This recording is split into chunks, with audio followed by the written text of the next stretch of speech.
Hi and hello to all. This side Priya Rana, and we are heading towards the new topic that is the process of research. So, this is the process which we are going to follow for our research. Number one is the formulation of research problem. So, when we have found out the research problem, we have to formulate it.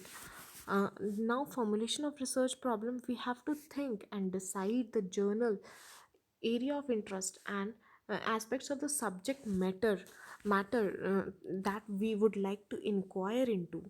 And the research problem should be objective, it should be having a validity, it shouldn't be unambiguous, and the person who is investigating should formulate a good research problem for the society. Next is reviewing the literature. In reviewing the literature, the person who have formulated the research problem, he should have uh, taken a broad inquiry into the subject matter which he is going to inquire. During this stage, he should aim to become an expert in his field of research. How? Because he should have a better state of knowledge in that area by searching and researching the existing knowledge. Next is development of working hypothesis.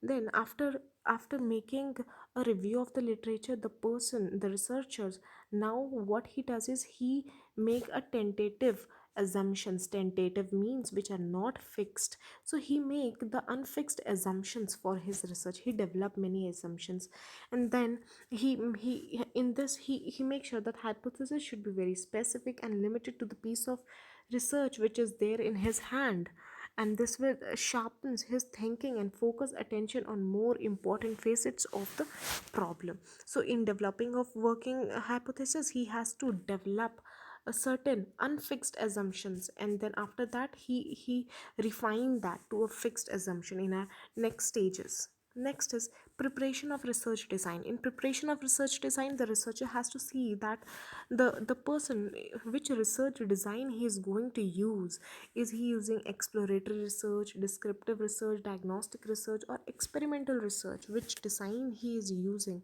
for his research. It should be clear cut in its terms. So the preparation of a research design should involves like the mean of obtaining the uh, information, the availability and skills of the researcher and his staff, the explanation of the ways through which he is going to get the required data, the time available for the research, the cost factor relating to the research. So these things are related to while the researcher is planning to design the research. Next is determining the sample design. So we have to determine the sample design. See, if we are using probability samples, if we are using non-probability samples, and what would be our population. So we have to make sure that we have to have a clear cut criteria of these things. We have to make sure that all the items under consideration in a field of inquiry constitute the universe or the population.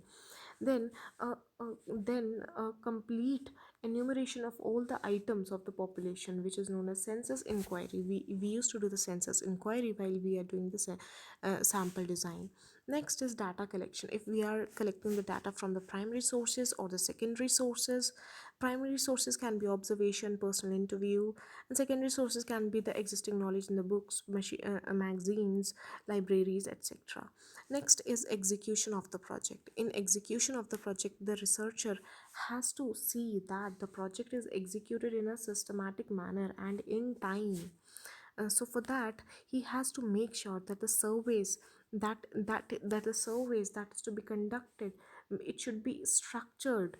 They should be structured enough, and they are machine processed. If they are not machine processed, what will happen is in future the researcher will face many anticipated problem he's going to face in future.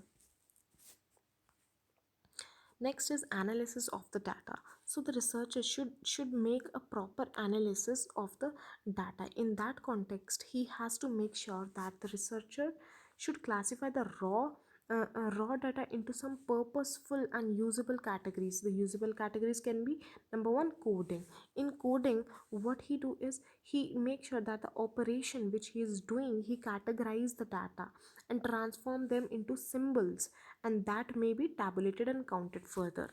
And next is editing. In editing, he tries to refine it for the quality of the data which we are coding. With coding, the stage is ready for tabulation. When we are giving coding, and we are refining it in editing, and after that we make sure that it comes in a tabular form, technical procedure, we can formulate the tables out of it.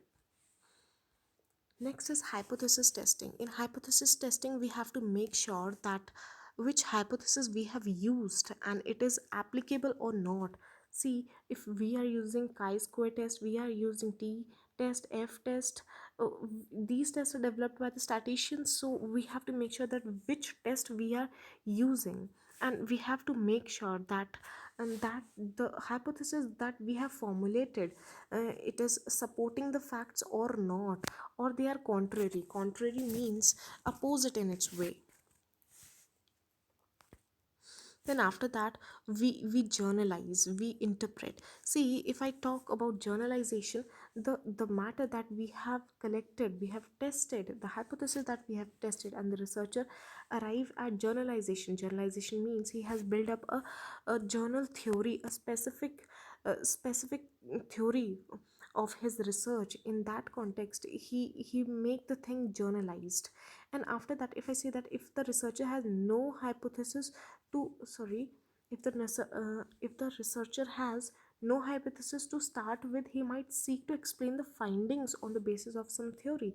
When he is explaining his findings, that is his interpretation,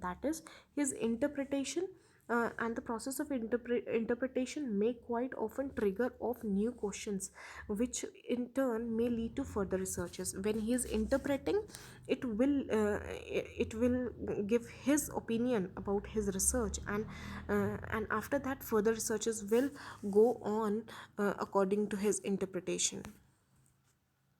Next is preparation of the report or the thesis.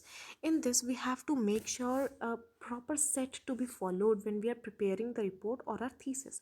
Firstly, in the primary stage, we have to make sure that the report should be carrying the title, the date, the acknowledgements, the forward, and other details like the uh, list of tables, list of graphs, charts, etc. in the preliminary stage.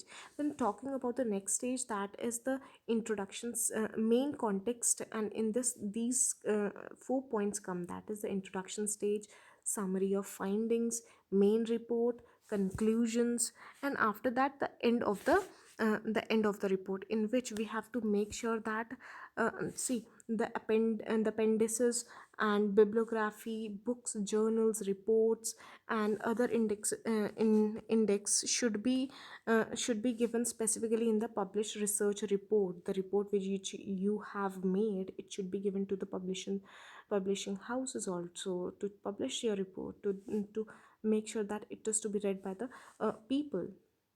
So thank you, that's all.